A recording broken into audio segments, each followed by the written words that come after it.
غزوہ ہند کیا ہے؟ غزوہ ہند اسلام کے نقطہ نظر سے دیکھا جائے تو یہ ایک عالمی جنگ ہے اور جس کا ہونا اٹل ہے۔ حضور پاک صلی اللہ علیہ وآلہ وسلم نے بھی اس کے متعلق ارشاد فرمایا کہ قیامت کے نزدیک ایک ایسی جنگ ہوگی جس میں فتح مسلمانوں کی ہوگی۔ احادیث کی روشنی میں غزوہ ہند کی اصل حقیقت کیا ہے؟ غزوہ ہند ایک ایسا موضوع ہے جس کے حوالے سے مختلف افکار پائے جاتے ہیں۔ بعض مفکرین کے نزدیک یہ غزوہ ماضی میں ہو چکا ہے اور بعض اس کو قیامت کے نزدیک وقوع پذیر ہونے کے بارے میں بتاتے ہیں۔ اور غزوے کے بارے میں ایک سوال یہ بھی ہوتا ہے کہ غزوہ ہند کو غزوہ ہند کیوں کہا جاتا ہے؟ ناظرین، عام طور پر غزوہ کے معنی یہ بتایا جاتا ہے کہ غزوہ اس لڑائی کو کہتے ہیں جس لڑائی میں حضرت محمد صلی اللہ علیہ وسلم صحابہ کے ساتھ خود موجود تھے۔ تعداد کے اعتبار سے تقریباً 27 جنگیں ہیں جن میں نبی پاک صلی اللہ علیہ وآلہ وسلم نے بذات خود شرکت فرمائی۔ غزوہ ہند کے متعلق نبی کریم صلی اللہ علیہ وآلہ وسلم کی روایت احادیث کے مطابق حضرت ابو ہریرہ رضی اللہ تعالیٰ عنہ سے مروی ہے کہ میرے جگری دوست رسول پاک صلی اللہ علیہ وآلہ وسلم نے مجھ سے بیان کیا کہ اس امت میں سندھ اور سندھ کی طرف سے لشکروں کی روانگی ہوگی۔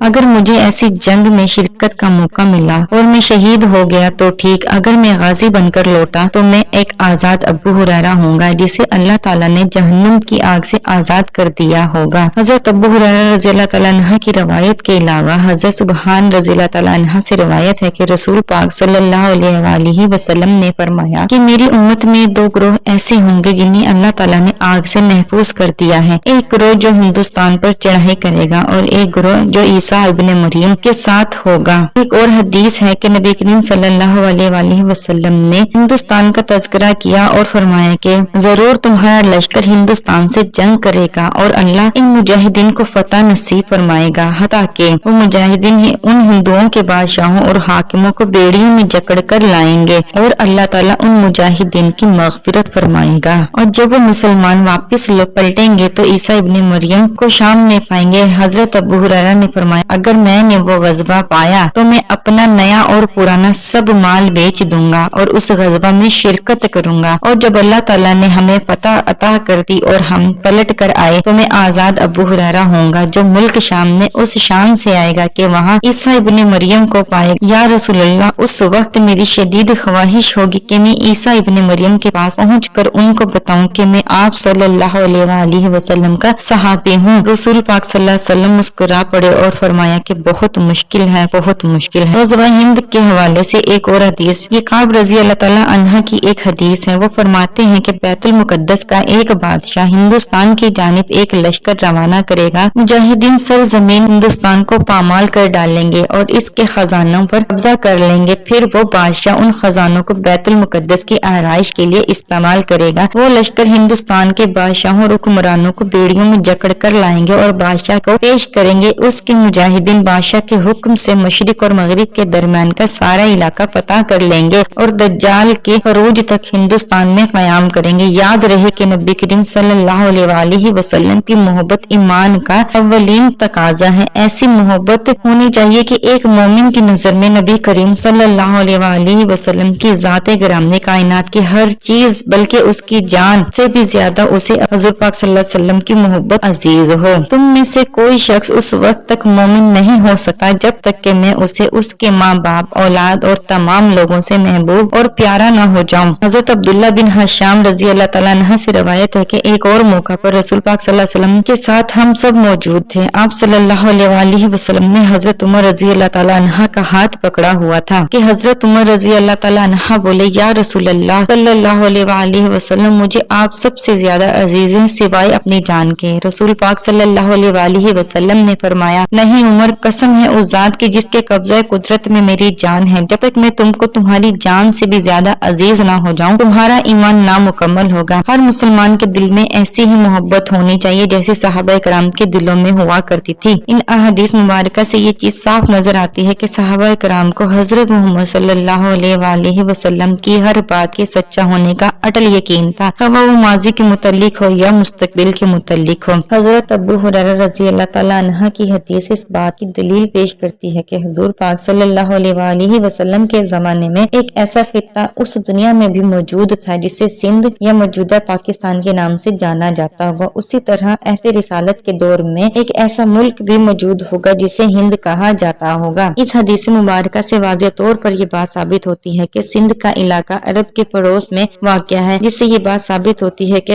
غزوہ سندھ غزوہ ہند سے پہلے ہوگا۔ احادیث کی روشنی میں مکمل طور پر یہ بات واضح ہوتی ہے کہ رسول پاک صلی اللہ علیہ وآلہ وسلم ان تمام حقائق سے آگاہ اور مکمل طور پر واقف تھے۔ احادیث میں کہیں پر بھی غزوہ اور جہاد کو کسی خاص زمانے اور کسی خاص وقت کے ساتھ متعین نہیں کیا گیا، بلکہ اس بات کی دلیل ہے کہ جہاد ہمیشہ سے ہے اور ہمیشہ جاری رہے گا، حتیٰ کہ عیسیٰ ابن مریم آسمانوں سے اتر کر آئیں گے اور دجال کا خاتمہ کریں گے۔ حضرت عیسیٰ علیہ السلام جہاد کریں گے، دجال کے پیروکار یہودی ہوں گے، یہودیوں کا خاتمہ بھی دجال کے ساتھ اس جہاد میں ہوگا جو حضرت عیسیٰ علیہ السلام کے دور میں ہوگا۔ غزوہ کا مفہوم عالمی جنگ ہے جو پہلے بھی ہوئی ہے اور آگے بھی ہوں گی۔ آنے والے وقت کے حالات بتاتے ہیں کہ جنگی میدان سجنے کو ہے اور اس جنگ میں پاکستان اپنا حق ادا کرے گا انشاءاللہ۔